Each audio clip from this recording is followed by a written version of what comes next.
नमस्कार दोस्तों, study corner 24 channel में आपका स्वागत है। आज हम बाल विकास यानी सीडीपी के अंतर्गत 5वीं क्लास लेके आए हैं। इसके पहले हम 4 क्लास पढ़ा चुके हैं। पहली क्लास में अधिगम के बारे में हमने बताया है, दूसरी क्लास में थॉर्नडाइक के सिद्धांत को, तीसरी क्लास में पावलोव के सिद्धांत को और चौथी क्लास में हमने स्किनर के सिद्धांत को बताया है। आज की क्लास में हम, जो कि 5वीं क्लास है, इसमें हम कोहलर के सिद्धांत के बारे में बताएंगे। कोहलर का सूझ अथवा अंतर्दृष्टि का सिद्धांत। आइए शुरू करते हैं आज की क्लास। आज की क्लास शुरू करने से पहले यदि हमारे चैनल को आपने सब्सक्राइब नहीं किया है तो हमारे चैनल स्टडी कर्नर 24 को सब्सक्राइब कर लीजिए।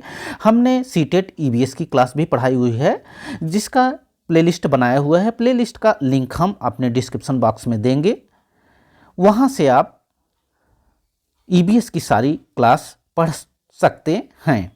तो आइए शुरू करते हैं। कोहलर का सूझ अथवा अंतर्दृष्टि का सिद्धांत। सीखने के इस सिद्धांत को गेस्टाल्ट सिद्धांत कहते हैं। सूझ अथवा अंतर्दृष्टि सिद्धांत यानी इनसाइट थियरी।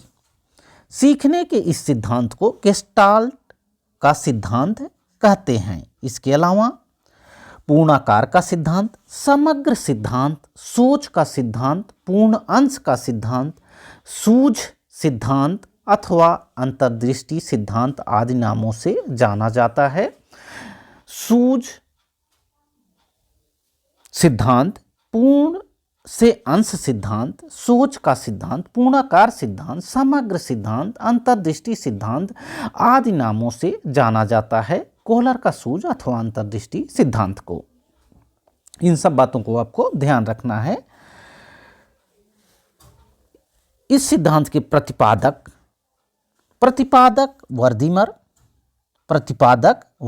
थे। प्रयोगकर्ता कोहलर थे। कोहलर ने प्रयोग किए, लेकिन जब भी प्रतिपादक पूछा जाएगा, सूझ अथवा अंतर्दृष्टि के सिद्धांत के प्रतिपादक में आपको लगाना है वर्दीमर। क्या लगाना है? वर्दीमर। आपको प्रतिपादक में लगाना है वर्दीमर, लेकिन जब प्रयोगकर्ता पूछा जाएगा तब आपको लगाना है कोहलर। कोहलर प्रयोग किया। वनमानुष, जिसका नाम सुल्तान था, यानी चिंपांजी जिसका नाम सुल्तान था, सुल्तान नामक चिंपांजी पर प्रयोग किया। किसने किया? प्रयोग किया कोहलर ने। और प्रतिपादक कौन है? वर्दीमर हैं। सहयोगकर्ता में कोफका हैं। कोफका को भी आपको ध्यान रखना है, जो कि सहयोगकर्ता हैं।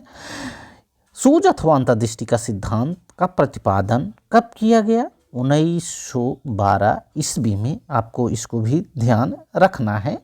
अब हम आगे बढ़ते हैं, देखते हैं गेस्टाल्टवाद। वर्दीमर, कोहलर, कोफका, ये सब गेस्टाल्टवादी हैं। देखते हैं गेस्टाल्टवाद शब्द कहाँ से आया। गेस्टाल्टवाद शब्द जर्मन भाषा का है, जिसका अर्थ होता है समग्रता अथवा संपूर्ण। गेस्टाल्ट शब्द का अर्थ क्या होता है? समग्रता। क्या अर्थ होता है? समग्रता अथवा संपूर्ण। संपूर्ण।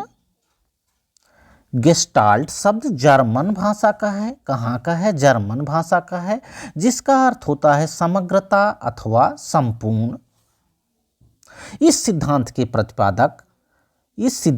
प्रतिपादक वर्दीमर, कोफका, कोहलर को माना जाता है। किसको माना जाता है?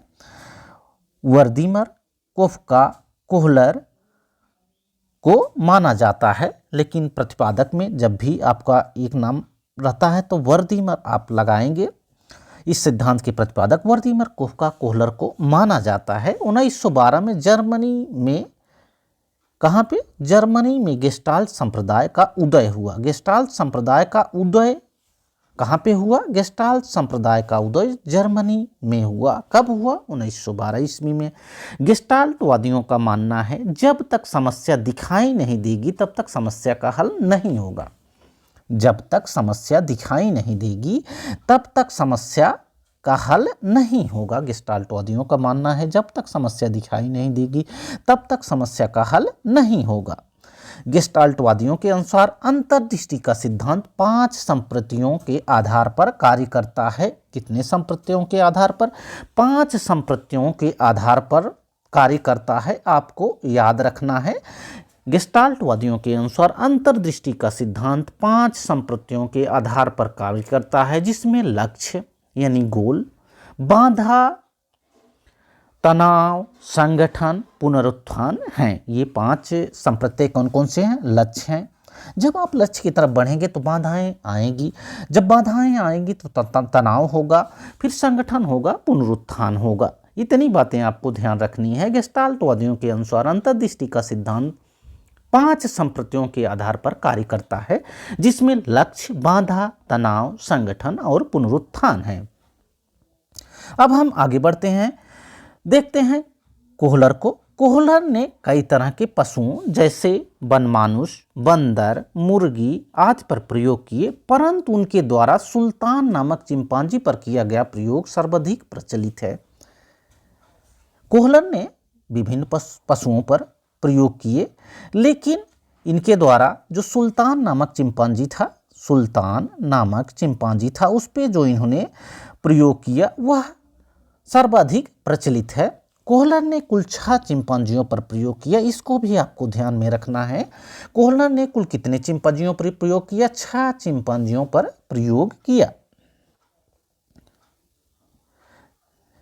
समस्या, अंतर्दृष्टि, सूझ, तब समाधान। जब समस्या आएगी तो अंतर्दृष्टि, इसके बाद अंतर्दृष्टि के बाद सूझ, सूझ के बाद समाधान होगा। इस क्रम को भी आपको ध्यान रखना है। माने समस्या, समस्या के बाद अंतर्दृष्टि, अंतर्दृष्टि के बाद सूझ, सूझ के बाद समाधान होगा।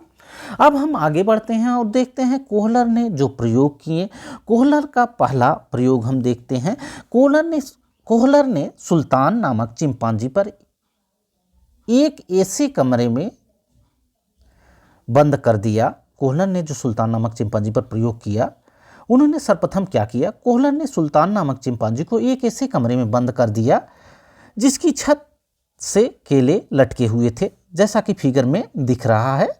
छत से केले लटके हुए थे तथा कमरे में एक बक्सा भी रखा हुआ था। चिंपांजी उछल कूद करके केले प्राप्त नहीं कर सकता था।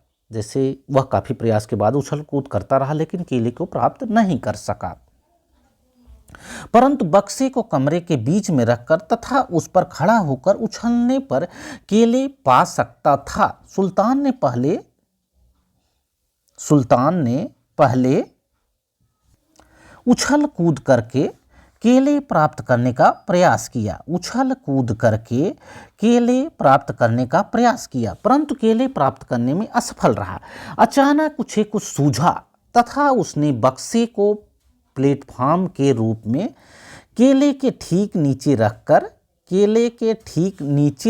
रखकर तथा उस पर उछलकर केले प्राप्त कर लिया। सुल्तान के इन सब कार्यों से सिद्ध हुआ कि उसमें सूझ थी, जिसने उसे अपने लक्ष्य को प्राप्त करने में सहायता की। सुल्तान के इस सब कार्यों से सिद्ध हुआ कि उसमें सूझ थी, जिसने उसे अपने लक्ष्य को प्राप्त करने में सहायता प्रदान की। अब हम आगे बढ़ते हैं और देखते हैं सुल्तान का अगला प्रयोग। कोहलर का दूसरा प्रयोग जो कि सुल्तान नामक चिंपांजी पर किया गया। कोहलर ने चिंपांजी को पिंजरे में बंद कर दिया। उस पिंजरे में 2 छड़ी रख दी जो कि आपस में जुड़ सकती थी, जैसा कि चित्र में दिख रहा है। कोहलर ने चिंपांजी को पिंजरे में बंद कर दिया। उस पिंजरे में 2 छड़ी रख दी। यह दोनों छड़ी आपस में जोड़ने वाली थी और इस बार केले पिंजरे के बाहर रखें। सुल्तान ने केले को हाथ से खींचने की कोशिश की, लेकिन केले पकड़ने में असफल रहा। फिर सुल्तान नामक चिंपांजी ने सूझबूझ का प्रयोग किया और छड़ी उठाई, उसको खेल खेल में ही आपस में जोड़ दी। तत्पश्चात छड़ी के माध्यम से उसने केले को प्राप्त कर लिया। क्योंकि अकेले एक ही छड़ी से केले को प्राप्त नहीं किया जा सकता था, क्योंकि ऊंचाई ज़्यादा थी। उसने खेल खेल में एक दूसरे को छड़ी एक दूसरे में जोड़ दी, जिससे केला उस छड़ी के माध्यम से उसको प्राप्त हो गया। कोहलर ने चिंपांजी के पिंजरे में बंद कर दिया था। उस पिंजरे में 2 छड़ी रख दी थी। दोनों छड़ी आपस में जोड़ने वाली थी। इस बार केले पिंजरे के बाहर रखे गए थे। सुल्तान ने केले को हाथ से खींचने का प्रयास किया, लेकिन असफल रहा। फिर सुल्तान नामक चिंपांजी ने सूझबूझ का प्रयोग करके छड़ी उठाई और आपस में जोड़ दी। तत्पश्चात छड़ी के माध्यम से उसने केले को प्राप्त कर लिया। अब हम आगे बढ़ते हैं और देखते हैं इस सूझ के सिद्धांत की क्या विशेषता है। सीखने की प्रक्रिया प्राप्त सूझ अचानक होती है। सूझ के सिद्धांत की क्या विशेषता है? सीखने की जो प्रक्रिया है, सीखने की प्रक्रिया से प्राप्त सूझ अचानक होती है। कैसे होती है? अचानक, जैसे कि सुल्तान को हुआ। छड़ी को खेल खेल में ही सोचता रहा, समझता रहा। इसके बाद जो है उसके दिमाग में आया, उसने दोनों छड़ी को आपस में जोड़ दिया और केले को प्राप्त करने में सफल रहा। यानी सीखने की प्रक्रिया से प्राप्त सूझ अचानक होती है, एकाएक होती है। सीखने की प्रक्रिया संज्ञानात्मक होती है। अधिगम या सीखना अचानक होता है। अधिगम या सीखना कैसे होता है? अचानक होता है। सीखने की प्रकृति अस्थायी होती है। सीखने की प्रकृति कैसे होती है? अस्थायी होती है। सूझ के सिद्धांत की विशेषता है, सीखने की प्रक्रिया से प्राप्त सूझ अचानक होती है। सीखने की प्रक्रिया संज्ञानात्मक होती है। अधिगम या सीखना अचानक होता है। सीखने की प्रकृति अस्थायी होती है। अब हम आगे बढ़ते हैं और देखते हैं कोहलर के सिद्धांत का शिक्षा में महत्व। कोहलर के सिद्धांत का शिक्षा में क्या महत्व है, उसको हम देख लेते हैं। यह सिद्धांत यानी सूझ अथवा अंतर्दृष्टि का सिद्धांत समस्या समाधान के लिए सर्वोत्तम उपयोगी सिद्ध होता है। यह सिद्धांत समस्या समाधान के लिए सर्वोत्तम उपयोगी सिद्ध होता है। यह सिद्धांत पाठ्यक्रम का निर्माण करने में सहायक होता है। कैसा? पाठ्यक्रम के निर्माण करने में भी यह सिद्धांत सहायक होता है। यह सिद्धांत कठिन विषयों जैसे गणित विज्ञान, कठिन विषयों जैसे गणित विज्ञान, व्याकरण, गणित विज्ञान व्याकरण के लिए उपयोगी सिद्ध होता है। माने सूझ का जो सिद्धांत है यह गणित विज्ञान और व्याकरण जैसे कठिन विषयों के लिए उपयोगी सिद्ध होता है। यह सिद्धांत बालकों की बुद्धि, कल्पना व तर्क शक्ति का विकास करता है। किसका? यह सिद्धांत बालकों की बुद्धि, कल्पना, तर्क शक्ति का विकास करता है। आशा है कि जो बातें हमने बताई आपको समझ में आ गई होंगी। वीडियो अच्छा लगा हो तो वीडियो को लाइक करें, शेयर करें तथा हमारे चैनल स्टडी कॉर्नर 24 को सब्सक्राइब करें। Thanks for watching this video. Thank you.